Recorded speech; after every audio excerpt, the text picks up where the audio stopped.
What's up, everyone? It's Anthony Muraco, coach and GM of Cavs Legion GC, and I'm here today to give you some tips and tricks on the combine and also break down individual positions as to what specifically I'm looking for. Outside of the general tips and kind of hints that I wanted to give, I also wanted to break down the point guard position. Interestingly enough, the point guard is actually an inch taller this year and a little bit heavier, which is actually better in my opinion. I'm more excited about this. I think it gives a little bit more room and creativity to those point guards compared to the 6'3" last year. So I wanted to highlight the three archetypes that are my favorites. They're not necessarily the best ones, just the ones that I kind of paid attention to in the league and had some success in the league last year, and just in general my favorite. So the playmaking sharpshooter, the sharpshooting playmaker, and the playmaking shot creator. I think those three positions, depending on what your style of play is, the amount of speed that you want, the ability to shoot behind the three, the ability to kind of get around the pick and roll and get to your spots on the court, I think those three positions are what my favorites would be. In general, from the point guard position, what we're really looking for is you need to be the floor general. You need to have the efficient passing. You need to be able to get to the spots on the court.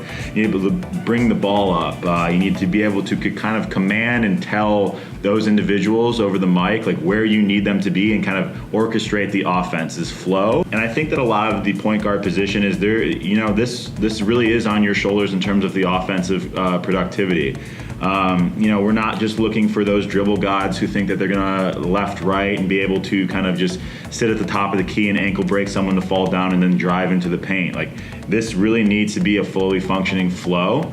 And I would say that you need to be able to use your screens, get your center involved, get the rest of the team involved. Like, it's okay to be ball dominant to a certain extent, but I would say like you want to have the perfect balance between creating for yourself and being aggressive, but also being aggressive to the point where you can bait an open shot and pass the open teammate, because there are many statistics being evaluated here, and I think that it's important for the point guard to kind of be the general on offense and then additionally make it extremely tough on the opposing point guard. One of the things that I love, and I think there are multiple players that do this in the league effectively, like let's use Fab for example.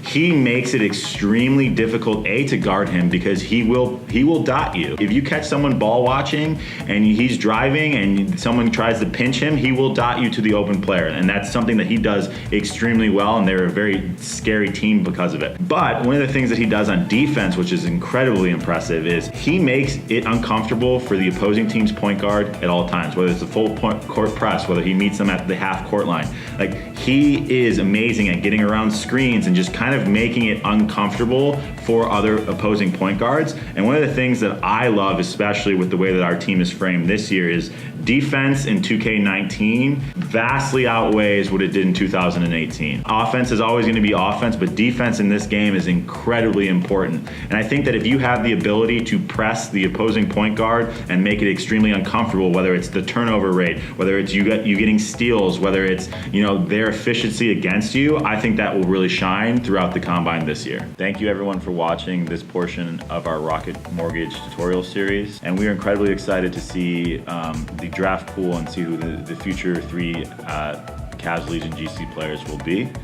Tune in for our other two videos where we'll be breaking down the other four positions and giving as many tips and tricks as we can as the combine quickly approaches.